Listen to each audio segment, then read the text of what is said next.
السلام عليكم خوتي خواتاتي، مرحبا بكم في هذا الفيديو. اليوم غادي نهضروا على التعديلات الجديدة اللي صدقت عليها الحكومة بخصوص قانون الدعم الاجتماعي المباشر، وغادي نشرحوا بالتفصيل شنو هي هذه المنحة الانتقالية وشنو الهدف منها وشنو هما أهم المستجدات اللي خاص كل مستفيد يعرفها. قبل ما نبداو بغيت نسولكم واحد السؤال صريح. واش كنتي حتى انت من الناس اللي جاوهم عروض ديال الخدمة، يعني لقيتي الخدمة وبغاو يسجلوك في الضمان الاجتماعي لا سينيسيس، ولكن انت خايف يتوقف لك الدعم الاجتماعي المباشر؟ إلا كاين الجواب ديالك هو نعم، وركز معايا مزيان باش نشرح ليك، حيت جايب ليك خبار زوينة بزاف. الحكومة المغربية دارت خطوة جديدة غتنفع بزاف ديال الناس اللي كيشدوا الدعم، وهذه تقدر تكون فرحة كبيرة لآلاف الأسر المغربية. تابع معايا الفيديو حتى الاخر باش تفهم شنو كاين. هاد الأيام مجلس النواب صادق على مشروع قانون جديد كيتعلق بالدعم الاجتماعي المباشر. الهدف ديالو ببساطة هو الدولة بغاتك تخدم وتحرك بلا ما تبقى خايف يقطعوا لك الدعم. بمعنى آخر، دابا ممكن تخدم وغتولي تشد المنحة من الدولة واخا شركة تصرح بك في لا سينيسيس. أنا غنشرح لك.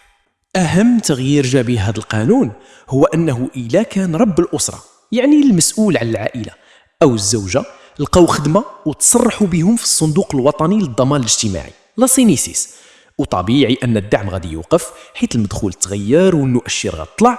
هنا الدولة غتعطيهم منحة انتقالية شهرية. هاد الأيام مجلس النواب صادق على مشروع قانون جديد كيتعلق بالدعم الاجتماعي المباشر. الهدف ديالو ببساطة هو أن الدولة بغاتك تخدم وتحرك بلا ما تبقى خايف يمشي لك الدعم. بمعنى آخر، ما بقاش غتخاف إلا خدمتي وسجلوك في لا سينيسيس. هاد المنحة الانتقالية غادي تكون بنفس قيمة الدعم اللي كانت كتستافد منه الأسرة، ولكن المدة ديال الاستفادة والشروط التفصيلية مازال الحكومة ما علناتش عليها، وغادي تحدد بمرسوم تنظيمي. والهدف من هاد الخطوة هو تعاون الأسرة حتى توقف على رجليها وتستقر ماديا. كان قبل إلا خدمتي وخرجتي من الخدمة أو جراو عليك منها وبغيتي ترجع الدعم، كان قبل خاصك تسنى عام كامل باش تقيد من جديد باش تقدر ترجع تستفد منه. دابا هادشي ما بقاش. القانون الجديد كيقول إلا فقدتي العمل ديالك غترجع تستفد من الدعم المباشر بلا ما تسنى عام كامل.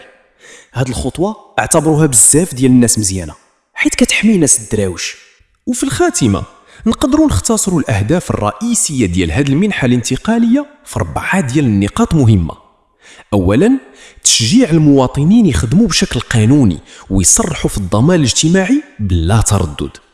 ثانيا، تحفيز المستفيدين يدخلوا لسوق الشغل بلا ما يبقوا خايفين يفقدوا الدعم مباشرة. ثالثا، توفير مرحلة انتقالية مريحة كتعاون الأسرة تنتقل تدريجيا من الاعتماد على الدعم إلى الاعتماد على الدخل ديال الخدمة. ورابعا، الحفاظ على الحماية الاجتماعية للأسر خصوصا في الفترة الأولى من العمل إلى أن يستقر الوضع المهني والمالي ديالها.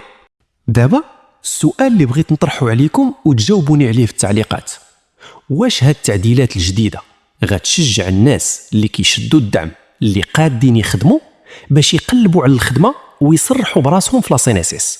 شاركوني آراءكم تحت في التعليقات. وإلا عجبكم الفيديو وبغيتوا يوصلكم ديما الجديد، ما تبخلوش علينا بلايك واشتركوا في القناة وفعلوا الجرس وتهلاو ليا في روسكم. والسلام عليكم ورحمة الله وبركاته.